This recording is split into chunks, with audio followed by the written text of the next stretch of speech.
cerveja, carne, carvão, nada de avisar. Picanha. Muito boa noite, prezado telespectador, ponto a ponto, ao vivo na noite de hoje, véspera das eleições. Inicialmente, nós tínhamos uma proposta onde receberíamos os candidatos a deputado estadual e deputado federal, que tem o seu colégio eleitoral em Nova Prata e região. Porém, contudo, visando aí sempre a proteção frente à legislação eleitoral, os candidatos não vieram e nós temos os nossos comentaristas, que eu já apresento o nosso time das eleições 2022, quem vai estar com você hoje à noite, comentando esse pré-debate, um esquenta para o debate presidencial mais aguardado dos últimos anos. E no domingo, durante a apuração dos votos, eu vou contar com esse timaço na nossa bancada. Darli Golembieski, advogado e economista, Guilherme Damian, advogado e assessor, e o nosso querido Eduardo Mota Calderaro Tabelião, que estarão aqui comentando os aspectos da política, da direita para a esquerda, da esquerda para a direita, sempre com o centro-médio no meio de campo. Vamos falar na noite de hoje sobre o que foi até agora as eleições 2022 e o que será a partir de hoje até domingo, dessa que é a eleição de longe mais disputada da história da democracia jovem brasileira. Uma eleição polarizada. De um lado, direito, Jair Messias Bolsonaro tentando sua reeleição. E do outro lado, pela esquerda, nós temos Luiz Inácio Lula da Silva, ex-presidente, que volta ao cenário político, mostrando aí todas as contrariedades e também as animosidades que existem no meio do cenário político brasileiro. E para isso, nós temos que ter especialistas de todos os lados. E meu amigo Guilherme, que está de centro-médio hoje, Centrão, para a gente comentar essa repercussão. Senhores, para nós abrirmos essa noite de tema livre, qual é o aspecto que vocês levam até agora que chama a atenção e qual é a implicação que nós temos daqui por diante? As urnas vão ser abertas no domingo e nós temos um cenário de pesquisas, de diz que sim, de diz que não, daquela história do WhatsApp, de gente brigando em grupo, saindo de grupo, aquela rotina que já tomou conta da nossa democracia. Para iniciar, começamos pelo meio, Guilherme Damian. Então, boa noite aos meus queridos colegas de bancada. Boa noite. Duda, Dali. Bom, Thiago, como tu bem disseste, eleição polarizada, polarização no mundo inteiro. Eleições na Itália demonstraram isso, né? Vitória da centro-esquerda, da direita, da extrema direita desde a piada do poder desde 45. E não seria diferente aqui no Brasil, né? No chamado país mais miscigenado do mundo. Miscigenação é essa que decorre de todas se reflete politicamente em todas as suas vertentes, né? Hoje a grande discussão que eu acho que vai pautar a nossa prosa aqui vai ser pesquisa eleitoral e perspectiva eleitoral. O desempenho dos candidatos, ao meu ver, até agora, né, não diferenciaria muito de 2018, com a exceção de que houve um fato atípico, que foi o ataque ao Bolsonaro, né? E, vamos dizer, o PT, que é o grande player da esquerda brasileira, é representado por um candidato assim, ó, de uma qualidade como político, não estou falando no mérito da questão, não estou falando como cidadão, mas o Lula é muito mais político que o Haddad era, né? Cara, eu tô achando extremamente educativo para a própria democracia brasileira esse teste de fogo. Continuo, apesar de ter uma visão não muito próxima ao presidente Bolsonaro, continuo achando que o judiciário brasileiro faz suas pataquadas e ajuda muito nos discursos extremistas.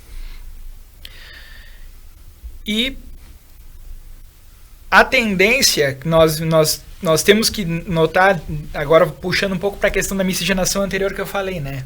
Nós vivemos numa realidade que é impossível tu pensar numa vitória do Lula, né? Olhando para o lado aqui em Nova Prata, no sul do país, talvez Porto Alegre seja um pouco diferente. A não ser que a massa silenciosa, né, ou a maioria silenciosa, o termo do Nixon, ele surja com muita força, né, no domingo, ou então nós vamos ter uma disputa muito parelha em primeiro turno, né? Acho que as pesquisas não refletem necessariamente o que acontece. Acho que vai ter dificilmente o Lula ganha em primeiro turno, vamos ter uma disputa muito, muito acirrada. O Ciro desidrata, a Tebet desidrata, né? Infelizmente, ao meu ver, né? Mas desidratam em favor dessa polarização. Acho que vamos ter um segundo turno incendiário a nível nacional, Thiago. O que vai acontecer? Muito bem, incendiário. Agora vamos, já que falamos da situação aí, Guilherme, com as pesquisas.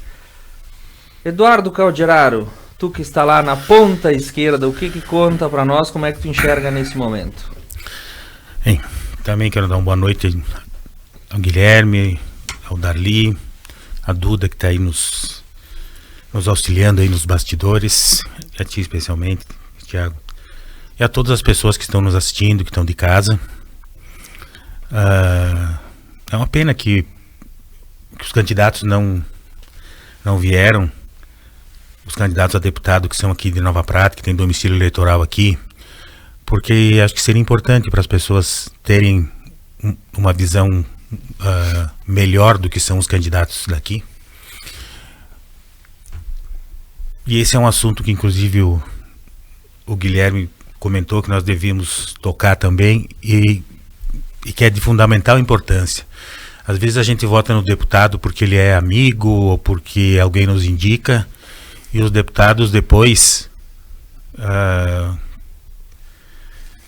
têm um papel fundamental, inclusive naquilo que o Guilherme mencionou das pataquadas do judiciário, porque muitas das decisões que foram tomadas pelo judiciário têm a ver com as omissões do legislativo.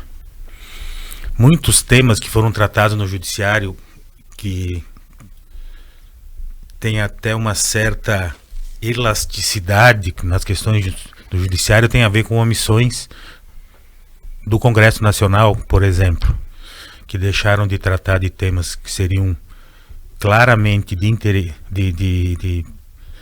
competência do legislativo, deixam de tratar e aí ficam girando, rodando e acabam lá no STF. E é estranho, se a gente analisa, por exemplo, o que é a Suprema Corte dos Estados Unidos, acho que muitos dos americanos sequer sabem o nome do juiz da Suprema Corte. Aqui a gente trata do nome dos juízes do STF como se eles fossem companheiros de churrasco. Isso é ruim. Eles também gostam muito de holofote, tem um certo protagonismo, um ego muito grande, e isso é ruim. Mas eles cumprem um papel importante na defesa da Constituição e muitas vezes tem que fazer algumas ações que não seriam deles, seriam do Congresso Nacional, que se omite em muitos casos e depois e às vezes até do próprio Executivo, e isso causa esses dissabores todos. A gente fala tanto em polarização, essa eleição polarizada, como se fosse uma novidade, né? A eleição no Brasil é polarizada desde 94.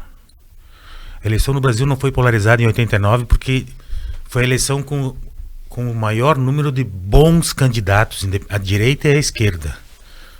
A gente podia não gostar do Maluf, mas ele era um candidato que tinha substância, né? À direita, eu não gostava dele nem ideologicamente, mas ele tinha boas manifestações.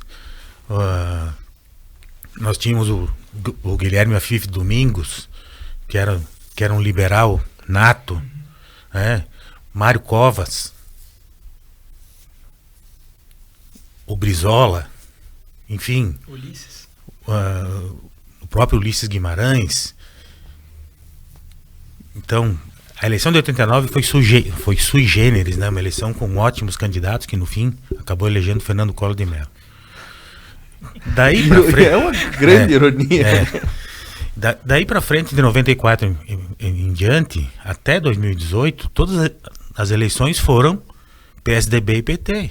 Então sempre houve a polarização. Nunca houve um outro partido que tivesse feito chegar algum candidato. Foi o PRN do Collor e depois foi só PSDB e PT. Então sempre houve a polarização.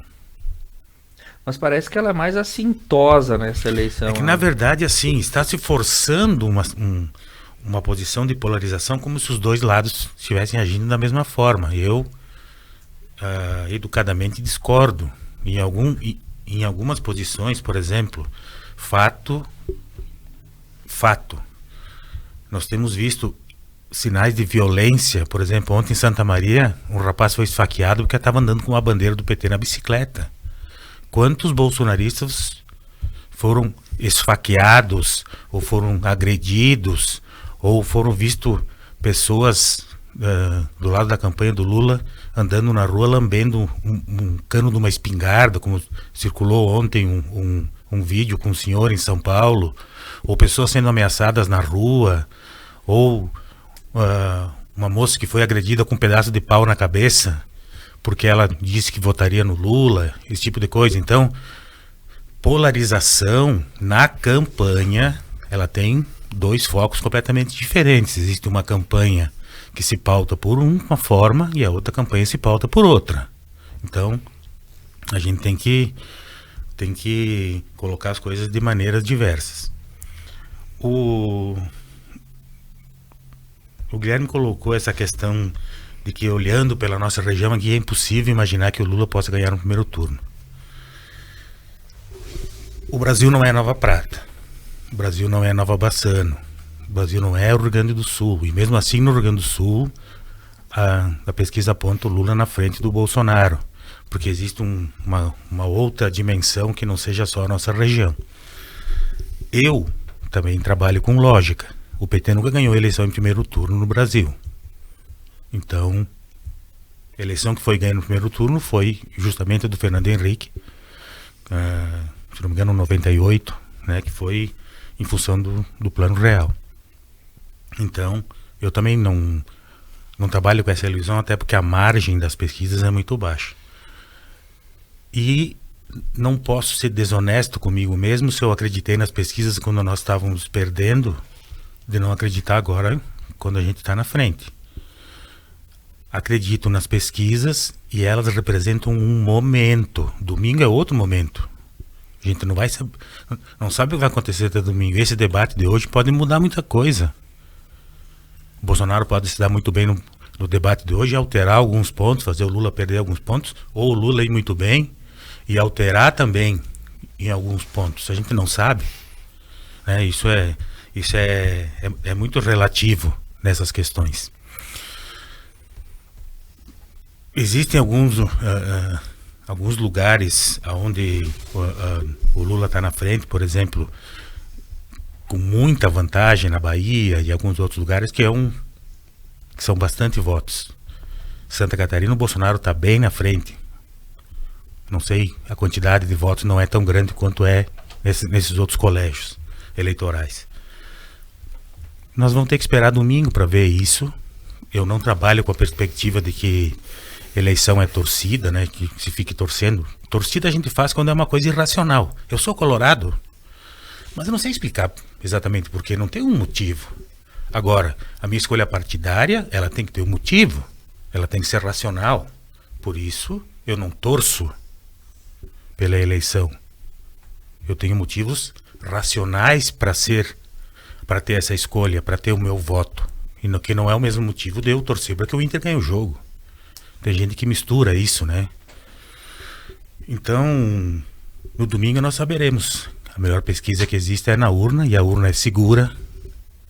A gente tem ouvido fake news para tudo que é canto, que hackers podem entrar na urna eletrônica. A urna eletrônica não é ligada na internet. Como é que vão invadir a urna eletrônica? De que mesários voluntários teriam se alistado, né, como voluntários para não exigir assinatura e não entregar o comprovante de votação para depois dizer que tem mais voto na urna do que na lista. Com a biometria não precisa mais assinar. Não precisa mais a assinatura, porque a biometria vai cair diretamente no sistema. Depois, quando for pro cartório eleitoral junto com o número de votos. Enfim, não acreditem. O WhatsApp não é fonte de informação. O WhatsApp é para conversar e para passar receita de bolo. Não é para passar informação jornalística. Informação jornalística vai lá no G1, vai na Clique RBS, vai no outro canal confiável, um canal que você confia, que possa ser verificado. E é lá que se tem a informação correta. É um lugar onde tu possa dizer, tá, mas eu vi naquele lugar e eu posso ir lá e dizer, ó, quem assinou aquela matéria lá foi o Darli Golembies, que posso cobrar dele. E não a tia do Zap, que tem o sogro, que foi um primo do amigo de não sei quem, que mandou pra mim. E domingo as coisas mais ou menos se encaminham. Depois a gente vai falar também sobre questões estaduais e tal, né? No próximo bloco, o estado do Rio Grande do Sul. Mas antes disso, quem estava na ponte aérea São Francisco do Sul, Nova Prata, Darli Golembies, que hoje chegado em terras pratenses e que acompanhou fervorosamente todo esse circuito eleitoral. Darli, qual a perspectiva diante de todas essas questões que estão sendo levantadas nessa noite? Ele foi lá comprar o Porto. Boa noite a todos, boa noite aos colegas de bancada. Só lembrando que o Eduardo também é advogado, então já temos uma banca aqui de praticamente 4 advogados, né? Num dos países que tem o maior número de advogados no mundo. Vamos deixar claro, eu sou bacharel em direito, não sou advogado. A sociedade brasileira se divide entre advogados e não advogados, né? Mas isso tudo é um fruto do Estado que não funciona. E se não tiver o advogado para fazer as vezes do cidadão exigir o seu direito, maiores abusos ainda seriam cometidos por essa grande organização que existe. Vemos a nossa profissão. Mas assim, ó, a eleição do Brasil neste momento, tá? Sem dúvida, ela vai ser uma das eleições mais importantes do Brasil, tá? Pelo que ela representa e pelo futuro do Brasil. O Brasil está numa encruzilhada, tá? E nós só temos dois lados, ou vamos para a esquerda ou vamos para a direita. Se nós formos para a esquerda, nós já temos os exemplos da história, dos países vizinhos, a gente já sabe o que vai acontecer. Tá? A democracia existe quando existem dois lados, a esquerda é necessária e a direita também. Tá? Só que as ideologias, as pessoas que se dizem dos lados é que são o problema. Né? Na minha opinião, o Bolsonaro vai ganhar a eleição sim, tá? Porque a gente tem a prova viva, onde ele vai, ele é aclamado, é muita gente na rua querendo abraçá-lo, todas as classes sociais, entende? Principalmente o empresariado. E a gente não tem visto isso com relação ao Lula, certo? Então, o Lula se diz que é inocente, tal, mas inocente não é, simplesmente os processos deles foram transferidos de Curitiba para Brasília e automaticamente prescritos. Então, essa questão de inocência não existe, tá? O Lula está com sede de vingança, óbvio, né? O Lula é toda a turma dele, né? É um direito dele, né? E isso está tornando muito polarizada a eleição, no caso, né? Não acredito nessas pesquisas que estão aí, tá? Porque os principais institutos, inclusive por coincidência, são os que dão margem para o Lula, né? IPEC, Datafolha, Folha de São Paulo, essas coisas todas aí, né? São todos institutos interesseiros que foram já aliados do próprio Lula, no caso, né? E tem esses interesses, né? Então eu concordo que realmente domingo nós vamos ter a verdadeira pesquisa, né? E vai haver segundo turno, sim. E esse segundo turno vai pegar fogo, como o Dr. Guilherme falou, tá? Nós vamos ter uma noção, um termômetro do que vai ser o segundo turno. Quanto tem o percentual de um, quanto tem o percentual do outro. A questão das urnas, a urna é segura sim, não tenha dúvida, é verdade, nem conectada na internet ela está. Mas o problema é que nós não podemos recontar os votos se precisar. E aí, não é questão de segurança, e sim de transparência, certo? governo atual queria muito que fosse modificado isso, né, que fosse impresso de alguma forma, ou ficasse arquivado, que possibilitasse a contagem, né, e não se conseguiu, né. E preocupante que todo o sistema está contra o governo atual.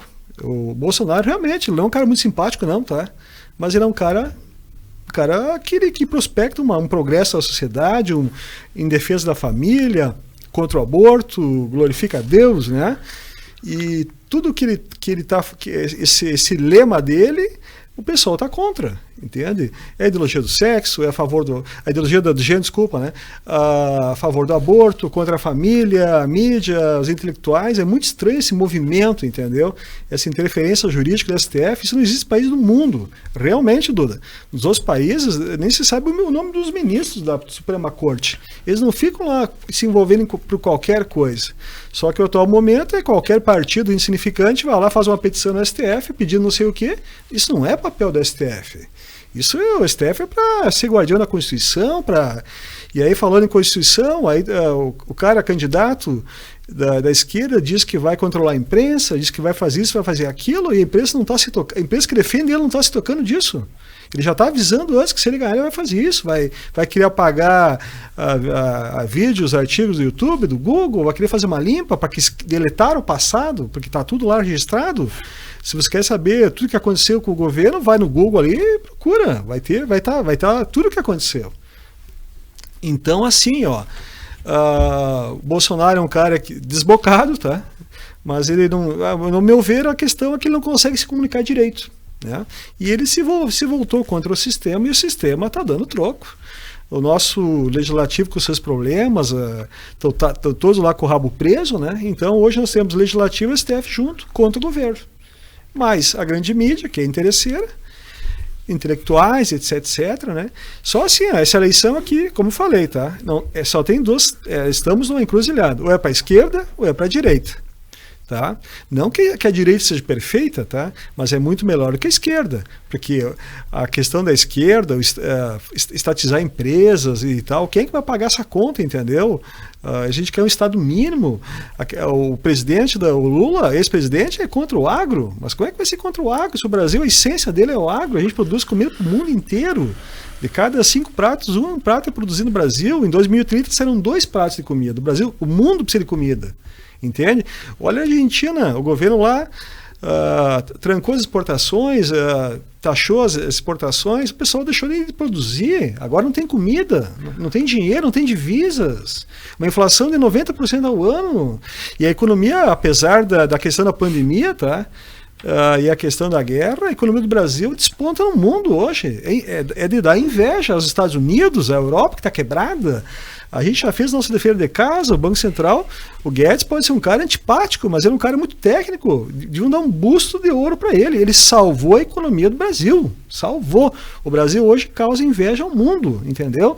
Enquanto a gente agora vai começar a reverter a curva de juros gradativamente, né?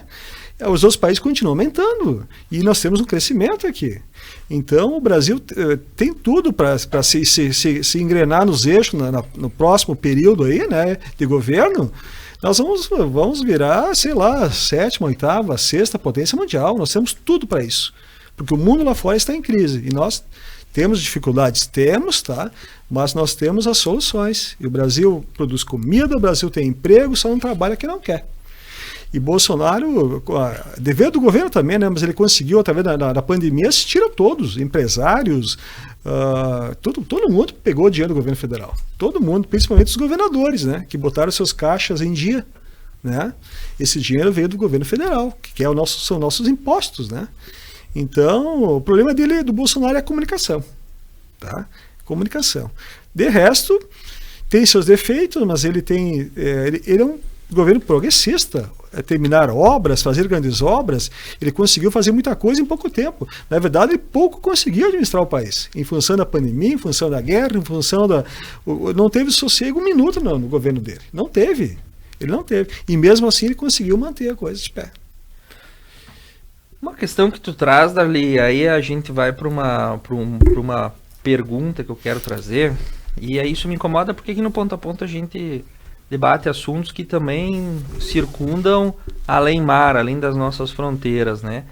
Temos duas situações, trouxeste pandemia e trouxeste a guerra. Nós temos um cenário internacional que, acompanhando geopolítica nos últimos 10, 15 anos, quando se tem um nível de cognição um pouco mais acentuado, eu não me deparei com notícias vindas do exterior tão complicadas como a gente passa a ter a partir de 2020, seja pela questão da pandemia, que modificou as relações no mundo inteiro, ou seja agora por uma guerra no leste europeu que trouxe implicações logo que ela começou. A bomba do posto de combustível foi lá em cima, a inflação também disparou no mundo inteiro, e eu tenho um cenário também de animosidade entre China, Taiwan e Estados Unidos, blocos se movendo de uma forma muito precisa num tabuleiro, que apesar de toda a informação que nós temos, ainda parece que os movimentos são nebulosos, e eu tenho um cenário internacional geopolítico muito desafiador. Eu vejo que se o Brasil não tomar uma posição, enfim, a partir do que acontecer nas eleições, qual é a posição, seja Lula ou seja Bolsonaro, que tem que se ter para continuar levando o Brasil para atravessar esse momento de geopolítica muito complicada que eu tenho lá fora. Deixo a palavra à vontade para quem... Posso continuar? Realmente, é independente assim, porque temos que pensar no Brasil, entendeu? Não precisa gostar de Bolsonaro, não precisa amar Bolsonaro, mas é o Brasil. E olha o que vem acontecendo, tchê. Não pode... Agora queriam até proibir as camisetas amarelas. Proibiram, né, Alexandre de Moraes, as camisetas amarelas do Brasil. Não pode votar com a camiseta do Brasil, tchê. Como se tivesse escrito Bolsonaro. Não pode mostrar imagens do 7 de setembro. Não pode botar foto do discurso da ONU. Pelo amor de Deus, o que é isso? Uma perseguição? Uma coisa pode, muito... Sim, não foi proibido pelo TSE. Mas tentaram, né? Não. Houve uma recomendação que não foi aceita. Alguém recomendou, isso sim. Alguém recomendou, mas não foi. Essa regra não foi proibida. Inclusive agora há pouco estava falando com alguns candidatos sobre como é que vai ser domingo. E efetivamente eles perguntaram a mesma coisa. Dá pra? Claro que dá. Dá para ir não está proibido. Existe houve esse ruído de comunicação aí institucional, mais uma vez, né? Um ruído de comunicação institucional que explode no WhatsApp, né? Eu não consigo me calar perante algumas coisas ali. Fique à vontade. Tu despejou assim em 5 minutos assim, uns 50 fake news. Parece que hoje tu deu uma revisada no WhatsApp assim, tu veio com todos. Tempo. Por exemplo, essa das camisetas amarelas, essa é nova assim, né? Mas realmente não existe isso. Mas tentaram, saiu em toda a imprensa da direita e esquerda, tentaram. Não. Falou, proibiram de votar com camisa, com roupa verde e amarela. Quem proibiu é o TSE. O TSE não proibiu nada. Hoje eu vi também esse negócio de uma moça que publicou esse negócio da invasão, que teve uma reunião de hackers em Nova York e que conseguiram invadir as urnas eletrônicas. Foram as urnas eletrônicas americanas que ficam conectadas na internet. Só que daí eles cortam a parte que era urnas americanas e vão só até aquele pedaço, e foi uma matéria feita no G1. Se até a Globo está dizendo, então imaginem, mas eles cortam até aquele pedaço e vão só até ali. Tu disseste que o Lula quer fazer controle da mídia para cortar informações. Sim. Tu sabe o que é o controle da mídia? Controle da mídia é não deixar publicar o que contra ele, ou as verdades. Né? Não, Lula. Quem não quer deixar sair alguma coisa é quem põe 100 anos de sigilo até no próprio cartão corporativo. A Dilma também fez isso? Né? Não, senhor. Eu acho que fez isso também. Não, senhor. Foi criado no governo Lula o portal da transparência. Gastava agora, daqui a 5 minutos, estava no portal da transparência. E acho que continua. Continua como se ele botou 100 anos de sigilo. Tudo que ele gasta tá no tal do sigilo. Aí agora A Polícia Federal pediu a quebra do sigilo telemático do capitão de ordens do Bolsonaro, o tal do Cid, que parece aquele cara do Olha a Faca, lá do Zorra Total. E aí lá tá que eles saquem dinheiro vivo para pagar a despesa da primeira-dama e mais não sei o quê. É que saquem dinheiro vivo é especialização da família. Sim. Ali o saque em dinheiro vivo é especialização. Tudo na mariposa. O controle da mídia é impedir que 2 ou 3 famílias tenham o controle de todas as televisões e rádios do país. Não tem nada a ver com conteúdo. Conteúdo, cada um diz o que quiser. Não, acho que não é, mas tudo Porque bem, isso seria censura. Censura da mídia, exatamente. E censura não tem nada a ver. Censura é para quem não gosta de democracia. Vou tentar achar alguns vídeos, alguma coisa que faz. A Censura não tem nada a ver com democracia. Do controle da mídia. Outra coisa, deixa eu só terminar. Contra o agro, é contra o agro que quer desmatar toda a Amazônia para botar boi e soja. Sim, mas o agro do Brasil não precisa da Amazônia. Nós já temos área suficiente para produzir bem mais a mesma Ótimo. área. Então, não há problema nenhum. A questão do agro é que eles Darli, contra o Brasil, porque o Brasil é recordista produtor, nós conseguimos produzir. Mas como é que o governo vai ser contra o agro, Darli? Mas ele vive falando isso. Não, Darli. Sim, isso aí é uma coisa que vocês estão tirando do contexto. Chamou os agropecuaristas de fascistas. Não, entendeu? Os agropecuaristas ou os plantadores de soja, que chegam ao ponto de dizer... Aqueles que tentaram expulsar ele de Passo Fundo a tiro, esse é fascista. Pode ser que tenha alguns mesmo. Esse é fascista. Mas não são todos, com certeza. Mas falando no geral, né? Eles têm se manifestado sim, nada contra a reforma agrária, né? Mas no sentido que o pessoal não pode ser. Mas como é que vai fazer a reforma agrária em terra produtiva? Mas a reforma agrária nem mais deveria ser desistido. A terra é para quem está nela, para quem planta. Exato. Terra produtiva não tem reforma agrária. Temos exemplo. Agora sim, esse governo é o governo que produz alimento. E aí nós voltamos para o mapa da fome. 33 milhões de pessoas no Brasil passando fome. Não, esse não é tanto assim. Eu acredito que não seja. O Bolsonaro disse que não tem pessoas na frente das padarias pedindo pão.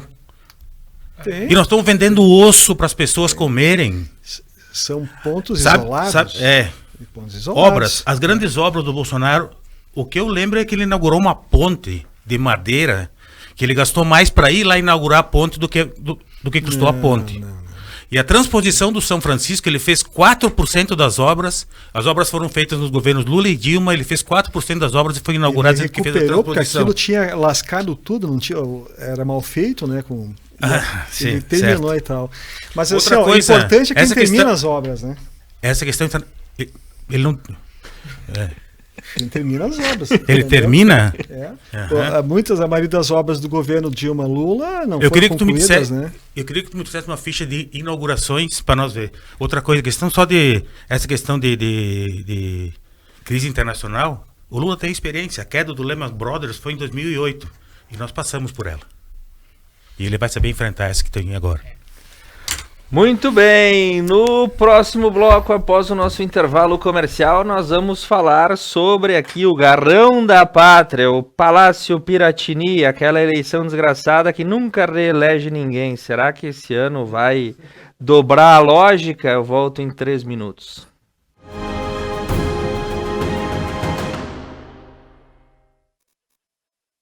Espanhol Materiais de Construção. Depósito com estoque necessário para atender à produtividade de sua construção.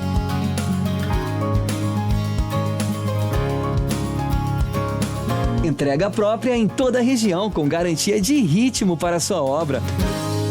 Qualidade, simplicidade e bom atendimento é no Espanhol Materiais de Construção.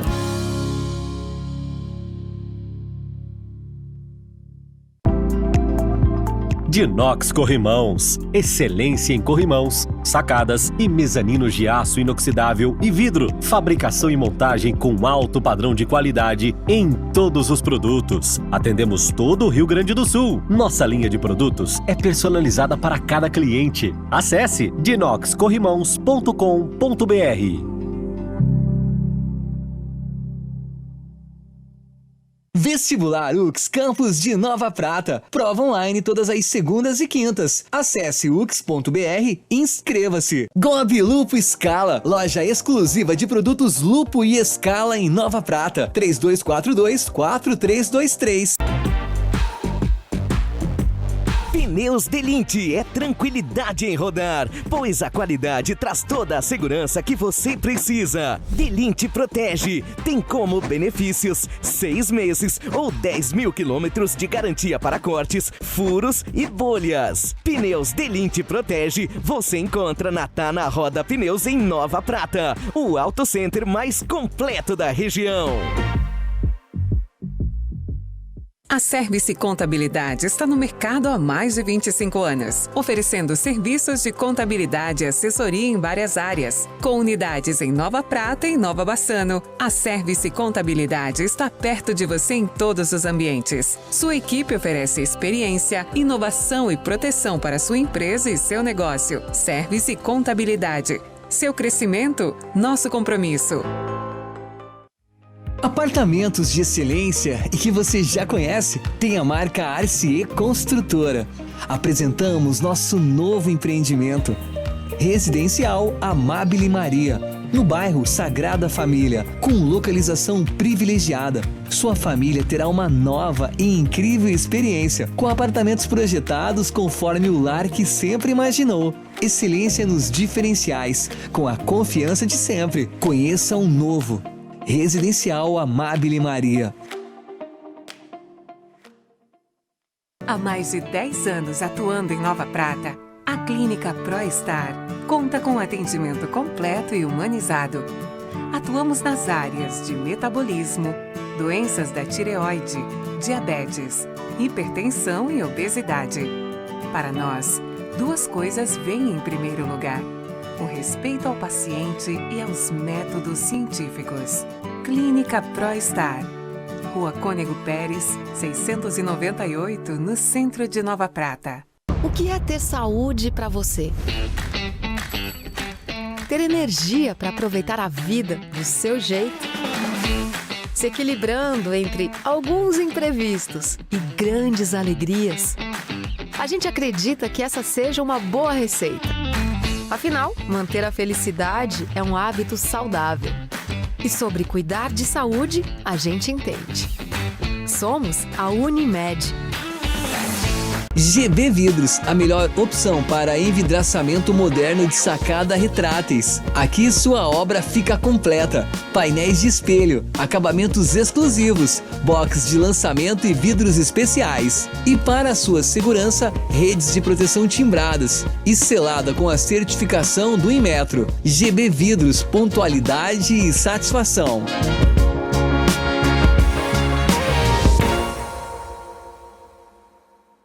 A Oriplanta carrega valores de raiz.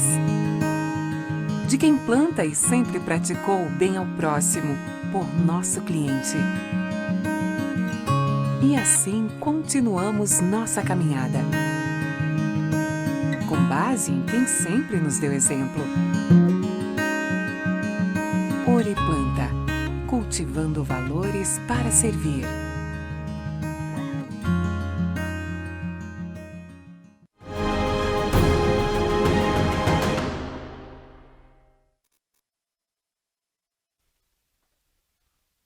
Muito bem, nós retornamos e antes de começarmos com o nosso pinga-fogo temático da noite de hoje, vamos aí com muito carinho mandar os abraços para o seu Renato Roncato, a Rosaura Lenzi, a Rosalva Golembieski, a Nelly Toscan Vieira, a Dona Carmen Corso, a Araceli Langer, a Lenita Coser Táparo, que também está nos acompanhando, a Daniele Corso e também o Humberto Carnevale, que está nos acompanhando lá no YouTube. E no último bloco nós estávamos falando de geopolítica e Guilherme e Damião fomos para o intervalo e ele preparou uma... Eu quero pedir desculpas ao Guilherme que... Tomou tempo, né? Mas eu entendo, eu sou o centrão, depois quem ganhar eu vou junto. E eu tenho que mandar um abraço pro Rodolfo Schmidt, que também está nos acompanhando. Doutor Rodolfo e querido Beto. Ele manda um abraço para todos os advogados, bacharéis e toda essa turma aqui. Bom, a pergunta foi sobre geopolítica e nós não entramos em geopolítica. Darli falou uma coisa que eu concordo, que o Bolsonaro tem um problema de comunicação, né?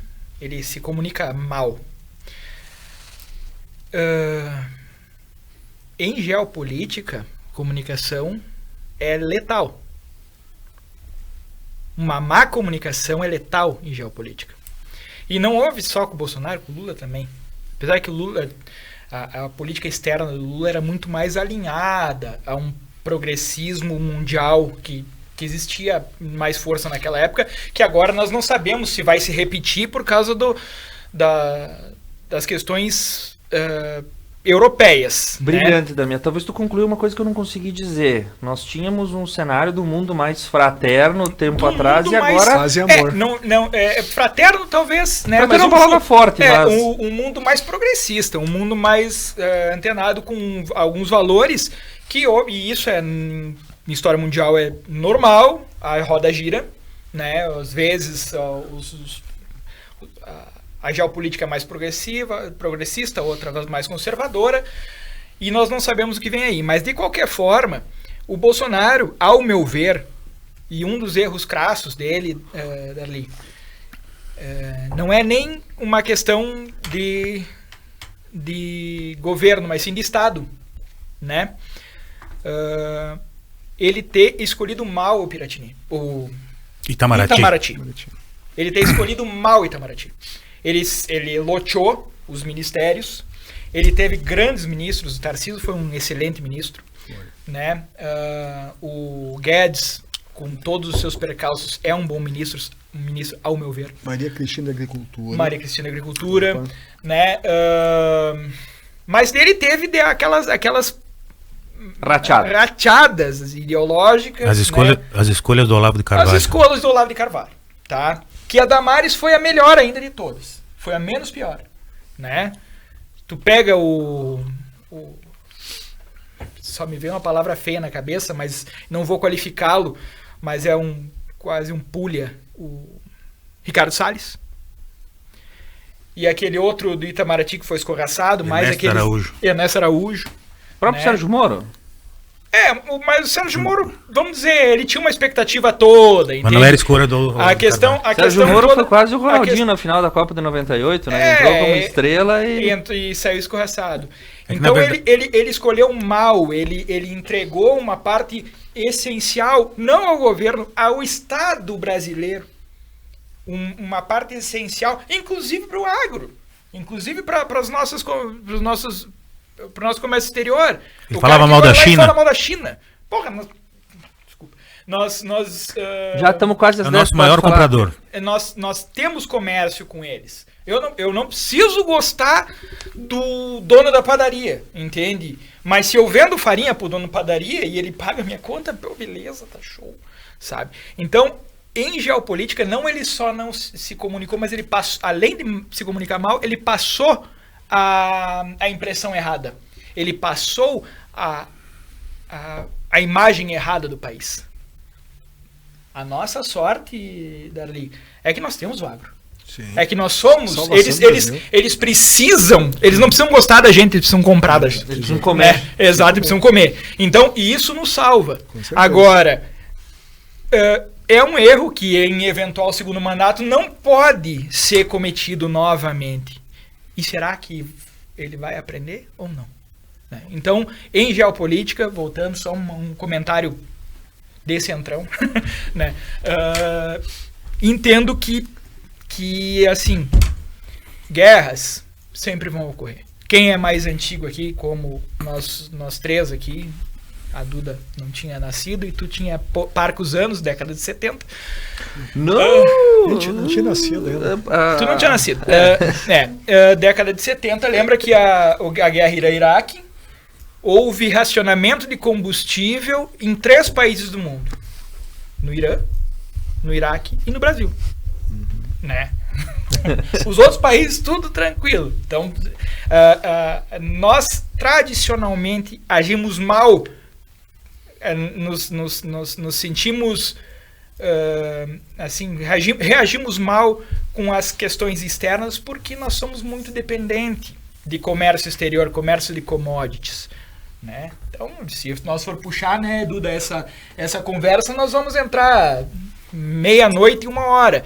Não é o caso, mas nós reagimos muito mal. Nós precisamos ter um Piratini, eu tô com Itamaraty forte. Nós precisamos ter uma diplomacia. Nossa diplomacia é de qualidade. O problema é que a diplomacia per si não anda. Precisa ser alguém que comande as caminhadas de cima. Nesse aspecto, e hoje nós estamos mal. Nesse aspecto, na época do governo Lula, o Celso Amorim foi um mestre lá no Itamaraty, e no caso de uma eventual vitória do Lula, vou usar essa expressão, porque a eleição só termina como quando o juiz apita. Só termina quando acaba, né? Após o segundo turno. Isso. Eu acredito que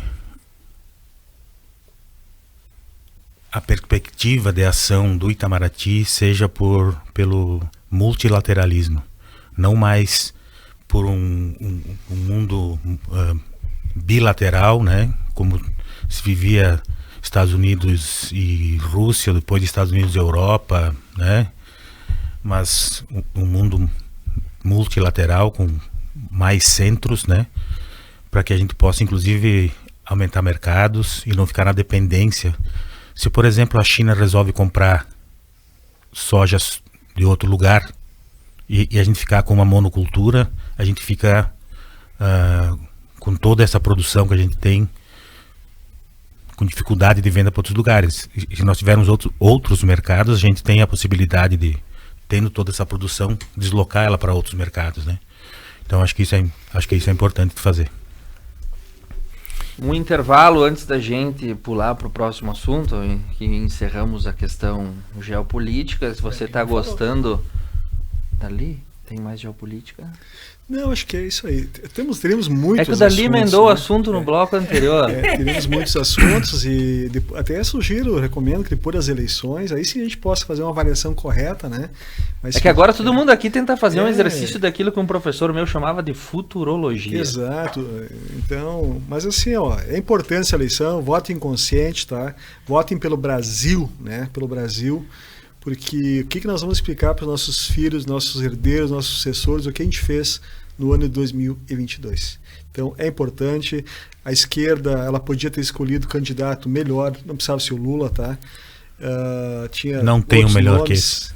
Então, apesar da esquerda estar em crise, a direita também tem suas falhas, tá? Mas o momento realmente volto a lembrar, nós estamos numa encruzilhada. É para a direita ou para a esquerda?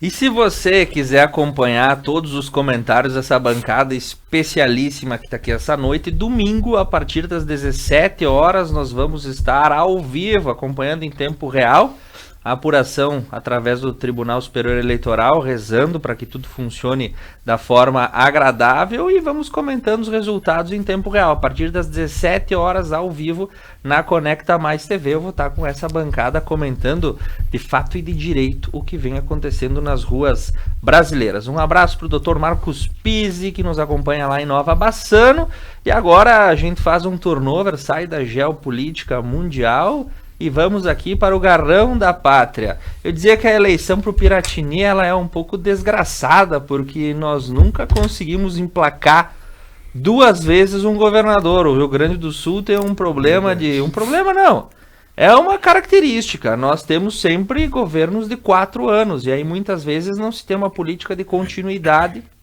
de um mandato para o outro, e nós vamos vivendo de sucessivas situações que nos levam, né, até esse pé. Nós somos um estado altamente endividado, estamos no sul do Brasil, já tivemos muita história para contar, mas hoje, se formos colocar aí pau a pau com outras unidades federativas, o Rio Grande do Sul vai se pegando em algumas desvantagens. Isso passa sempre pelo cenário político conturbado entre chimangos e maragatos, colorados e gremistas, e as dualidades que aqui o Garrão da Pátria também detém. Eleição para o Palácio Piratini. Eduardo Leite à frente das campanhas, como vocês comentaram, das pesquisas, como foi comentado no intervalo, seguido por Onyx Lorenzoni. Mas agora, falando de pesquisa, eu sempre acompanhei as pesquisas pro Piratini.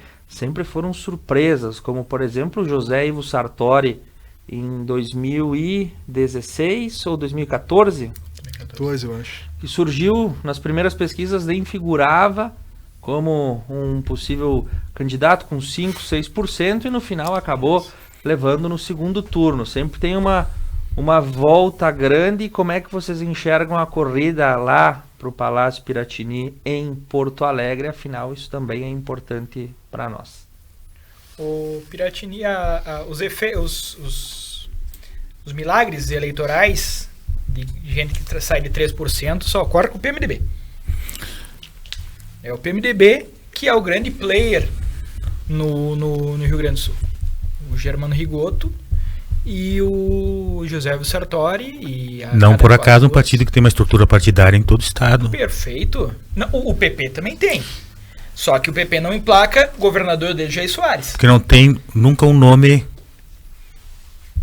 consubstanciado e se acostumou a não ter candidato. Se acostumou a ser adesista, né? Coligações, né? Coligações. Está se repetindo o fenômeno geralmente acontece assim, né? Ocorre antes em Porto Alegre e depois se espalha para o estado. Vamos ter 2 candidatos, um de direita, um de centro-direita, como foi a eleição em Porto Alegre também. Fortunato e Melo. Então, não foi o Fortunato, foi o Melo com quem nessa última? Cara, não vou me lembrar. Não, o Fortunato ficou fora. O Fortunato ficou fora, né? Ele desistiu. Não, era o... Não era Marquesan, né? Marquesan.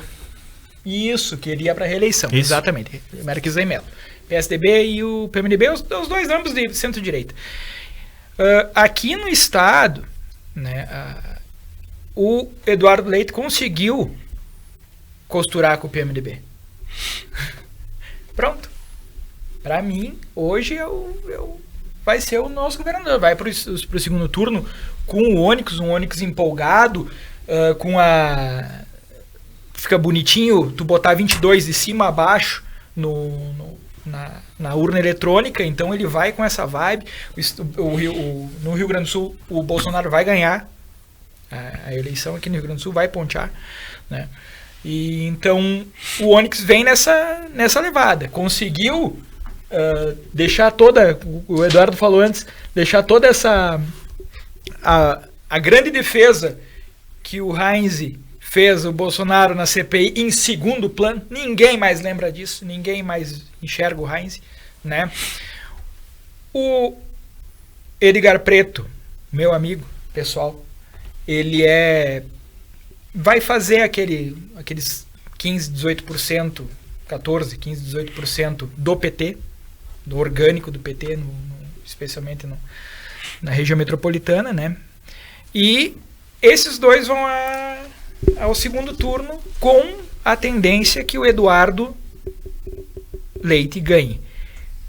Vai continuar para o senhor funcionário público? Vai continuar o pesadelo. Para as privatizações? Vai ser acelerado, né? Mas é a escolha do povo. Eu queria perguntar para o Darli se ele acredita nas pesquisas aqui no Rio Grande do Sul. Olha, os institutos são os mesmos, me parece. O IPEC também está presente aqui, né? Mas eu diria que aqui acho que ainda tem um grau maior de confiabilidade, tá? Apesar das distorções. Mas assim, novamente, as verdadeiras pesquisas vão dar o resultado nas urnas, né? É o povo que decide, tá? Novamente aqui vamos ter então o segundo turno, né? E aí dá para dizer que são 2 eleições. Antes no primeiro turno e no segundo são diferentes, né? As pessoas mesmo acabam pensando melhor no segundo turno, né? Acredito-se que, conforme se está divulgado, que o Leite está com uma posição mais de vantagem, né? Mas nós temos aqui o paradigma, assim, tá? Que nunca se reelegeu governador, certo? E o que eu vejo no Eduardo Leite é que realmente ele tem uma capacidade de comunicação muito boa. Ele tem esse dom da comunicação, né? Não estou defendendo ele, não estou entrando no caráter político, né? Mas ele tem um grau de comunicação melhor e isso pode favorecer as pessoas, né? Mas aconteceram muitas coisas do governo dele que não podia ter acontecido, lá das posições e tal, né? Mas é isso aí, nós vamos ter esse segundo turno aqui, tá? E o Rio Grande do Sul é um dos estados que mais tem dificuldades no país, né? Mais endividado, mais sindicalizado, funcionalismo público, é uma coisa, independente de quem ganha aqui, tá? Esse estado, a questão do pagamento da dívida, que agora vai ter que ser na marra, né? Eu acho que é importante ele se reeleger, porque agora ele vai ter que pagar. Se fosse analisado por esse lado, né? Porque assim, ganha quem ganha, tá? O estado aqui não existe milagre, não existe almoço grátis. E vai ser um governo de corte de custos, todo mundo vai pagar essa conta, tá? Então vai ter que ter muito trabalho, muita união, tá? Para recuperar o estado do Rio Grande do Sul. Eu tenho um recado que veio do telespectador agora, falando sobre o PMDB, que foi falado aqui. Apesar da aliança com o Eduardo Leite, diz que a camada que pertence aí às vertentes do Osmar Terra, do Sartori, do Rigoto e do Pedro Simon se inclinam mais para a candidatura de Onyx Lorenzoni do que para a candidatura Eu acho que sim, com certeza. Eduardo Leite. Essa aí é a velha raiz do MDB, do PMDB. Né? Tanto que essas lideranças na convenção abandonaram a convenção, né? Essas lideranças, então o PMDB vai rachado. Mas, eu volto a dizer, o PMDB unido nunca existiu. Né? Sempre tem um desgaste, sempre tem uma perda pelo caminho. O PSDB cresceu bastante, cresceu aqui no Rio Grande do Sul, o único estado que vai eleger um governador do PSDB, que pode eleger um governador do PSDB é aqui, né? São Paulo, mas São Paulo acho que não vai. E eles vêm em segundo turno, né? Pode ser que essa divisão do MDB ele se acentue. Sim. Em compensação, tu tem um percentual alto de votação em PT, PDT, PSB, que dificilmente iriam votar no 22. Exato. O resultado... Vieira da Cunha, candidato de novo? Sim. Sim. Ficou sabendo? Fiquei sabendo. Não tem material porque... Bom, não vou... Eu acho que o resultado tá aqui no estado vai ser muito parelho no segundo turno, viu? Vai ser concorrido. Acredito. Eu te perguntei do Vieira da Cunha porque acho que ele já deve ter ido, ele vai pra... Não, o Vieira foi a governador porque o PDT teve Falo porque trabalhei muito no PDT. O PDT chegou na época do Colares a ter 26 deputados dos 55. E 2014 elegeu 8 deputados. 2010 elegeu 7, 2008 2014 elegeu 8 e 2018 elegeu 4. Não ter uma majoritária faz uma diferença brutal. Se tu não tem majoritária, faz uma diferença brutal, né? E 2018 não botou 5 deputados porque foram cassados os votos do deputado Socella e do deputado Paulo Azeredo. Socella, me né? lembro desse caso. Então tinham dois, um ia ficar primeiro suplente e o outro tinha se elegido, cassaram os votos e a quarta vaga, a quarta maior bancada ficou pro PTB em 2018. O PTB é esse que desfacelou a partir da prisão do Roberto Jefferson, né? E que colocou como presidente da Assembleia Luiz Augusto Vargas. Luiz Augusto Lara, de Bagé. Que foi cassado também. Não é só se eleger, né? Diria que não é só chegar lá, tem que se manter, né? O PTB é o partido do Beto Carnevale? Só pra saber. Um abraço aí, querido. A eleição do Estado, realmente assim. E sabe que em tese não é a reeleição do governador, porque ele renunciou, né? Tem essa coisa que assim, isso não foi digerido. Como é que o capitão chega no final do jogo e diz, tá, eu quero sair agora, porque eu vou borboletear, ver se eu vou a Brasília, e aí não fui, aí eu volto pra cá, porque daí agora... É mais ou menos como o Moro, que foi ser candidato em São Paulo, foi escorraçado e voltou para ser candidato pro Paraná.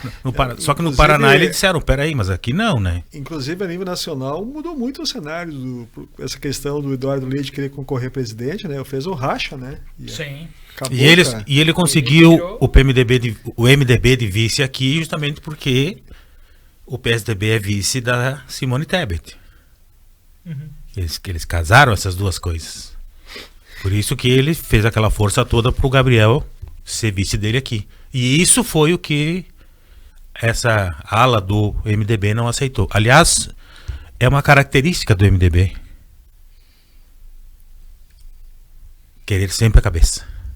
Se eles são cabeça, tu tem que empurrar o trem. Tipo a Viúva Negra. Se eles não são cabeça, aí azar. Mas o PT também. Não, assim, nas questões locais, não, eu acho que nas eleições estaduais e nacionais tu tem razão. E eu não tiro, né? Mas nas eleições nas pequenas cidades, assim, a gente empurra. Por que o nunca conseguiu ser feito uma união de esquerda no estado? Nas eleições estaduais, assim, é que também há que se fazer uma discussão sobre isso, eu acho importante. Por exemplo, o nome da Manuela era um nome que devia ser levado em consideração, foi levado em consideração na prefeitura de Porto Alegre, ela foi para o sacrifício. Eu acho que isso é uma coisa que tinha que ser levada em conta e tem que ser melhor visto, né? Mas eu acredito que mesmo que o Edgar esteja fazendo um belo papel na campanha, sabe? Saiu lá de 6%, foi para 9%, 10%, agora está em 15%. Pode ter um desempenho melhor, mas no estado realmente eu acredito que o segundo turno vai ser entre o Eduardo Leite e o Onyx. E acredito que muita gente vai votar no Eduardo Leite pelo não Onyx, né? Quem não se identifica com o Bolsonaro tende a votar com o dedo no nariz, assim, tampando o nariz, vai votar no Eduardo Leite para não votar num candidato bolsonarista. Isso depende muito também do que vai acontecer no domingo, né?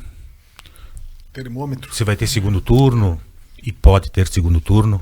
Não faço esse jogo de vamos ganhar no primeiro turno. Não é assim que eu trabalho. Acho que a gente tem que definir isso depois que o resultado sair.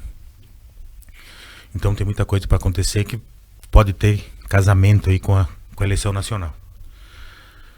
E vamos ver como é que vai ser as eleições pro legislativo. A gente falou que ia falar disso, mas vai ter muito voto branco, nulo. As pessoas não estão muito não estão muito ligadas, não estão muito interessadas. E geralmente quando isso acontece, tu elege legislativos péssimos. E isso é terrível pro restante do Tivemos na última eleição Jardel eleito 2014, e aí depois aquela papelama, o Deik entrando na casa dele. Isso é um parlamentar da Assembleia Legislativa do Estado do Rio Grande do Sul. Mas agora também, semana passada eu estava em Porto Alegre, eu vi que tu lembra do Douglas, que era o camisa 10 do Grêmio? Sim. É candidato a deputado estadual. Pelo 44. O Douglas, que estava no passado? Sim, o Marcelo, Maestro Pifador. Douglas Pifador.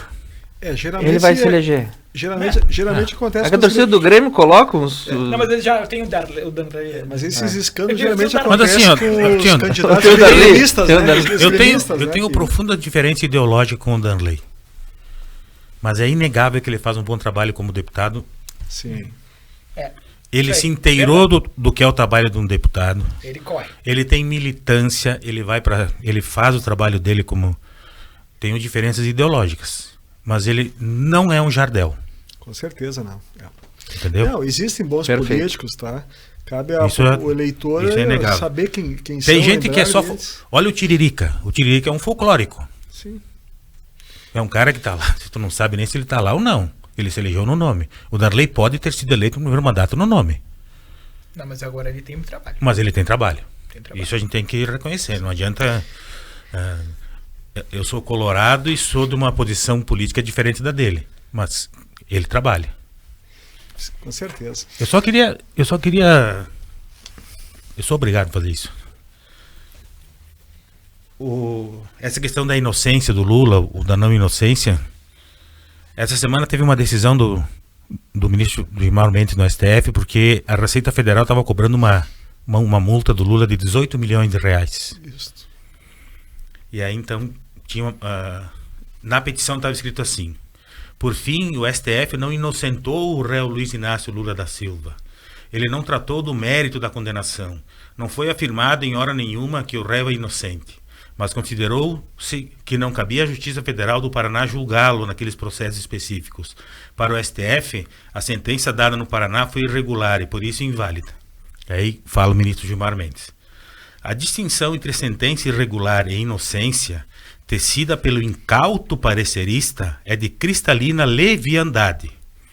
Tal manifestação do procurador da Fazenda Nacional, encampada parcialmente pelo ato reclamado, ostenta nítidos contornos teratológicos e certa coloração ideológica, quando não demonstra antes alguma fragilidade intelectual, por desconsiderar algo que é de conhecimento de qualquer estudante do 3º semestre do curso de Direito. Ante a ausência de sentença condenatória penal, qualquer cidadão conserva, sim, o estado de inocência. Nada mais a declarar. Darli. Estamos fechando? que pena. Mas assim, tenha certeza que a verdadeira justiça vai ser feita nas urnas, tá? E o povo haverá de escolher o seu melhor representante, tanto a nível nacional quanto estadual, os nossos deputados, né? Porque a gente precisa deles para administrar esse país, tá? E temos candidatos locais também, né? Isso, que estariam temos aqui, bons mas enfim, nós temos né? aí... Prestar bastante atenção nos candidatos locais.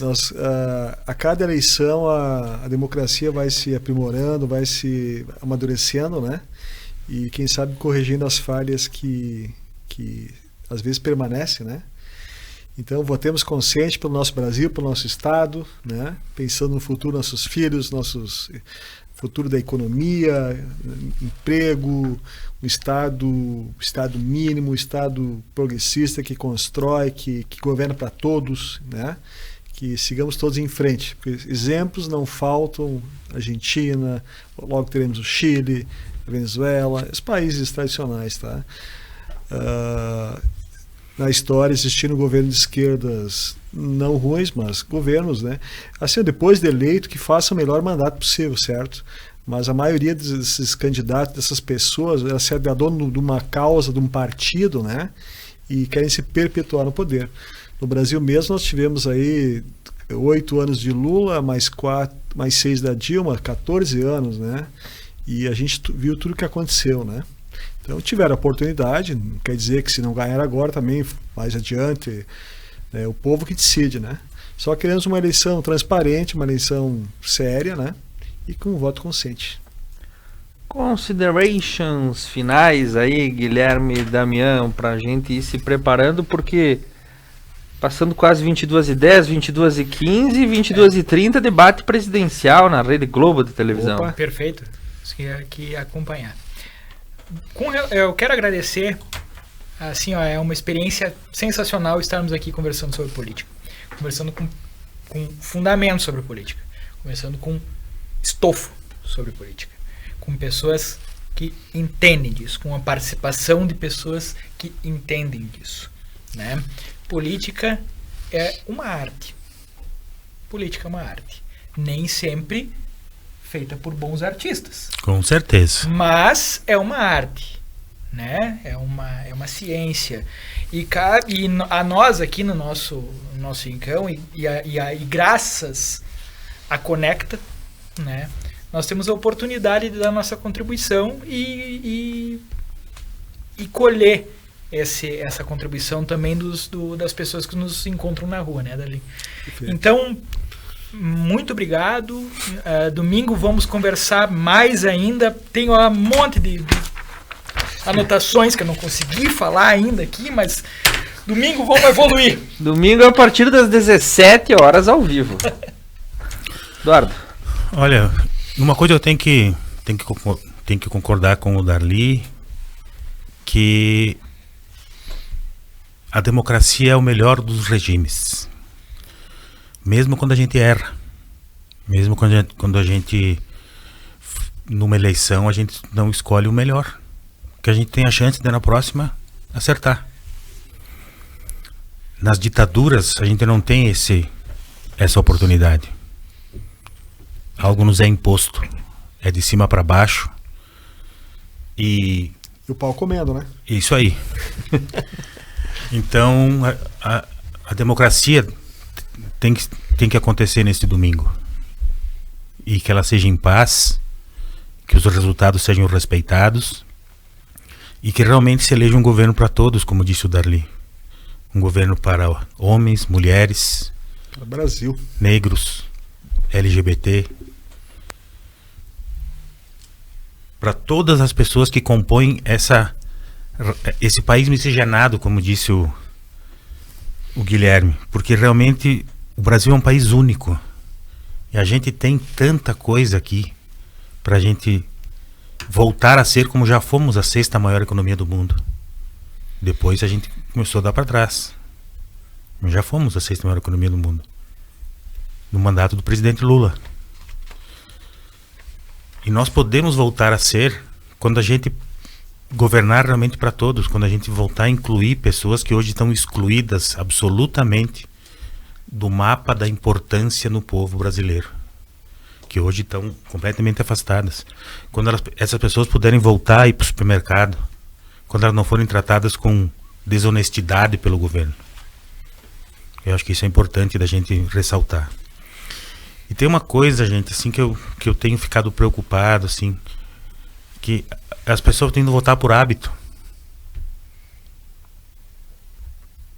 O Darli comentou antes que talvez houvesse um candidato melhor na esquerda. Eu acredito que o Lula é o melhor candidato, mas eu tenho certeza absoluta que haveria um candidato melhor na direita. Não uma pessoa que exala ódio, exala preconceito, que zomba das pessoas que passaram na pandemia com falta de ar, que ataca jornalistas mulheres, que ataca as mulheres, que ataca negros, diz que negros se pesam em arroba. Será que esse é o presidente da República que a gente tem que ter? Nós já erramos uma vez. A democracia dá a chance de não errar de novo. Então, domingo... Vamos procurar ver o que é fake e não é fake, né? Mas até domingo, né?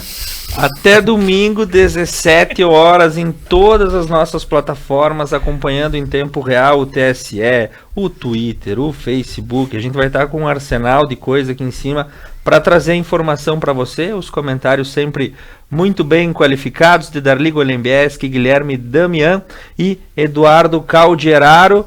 Muito obrigado, Duda Prigo na produção, Fabiano Rodrigues de Oliveira na nossa técnica. 17 horas, domingo, eleições 2022, a apuração você acompanha com o nosso melhor jeito de fazer aqui na Conecta Mais TV. Boa noite, vote consciente, até o domingo.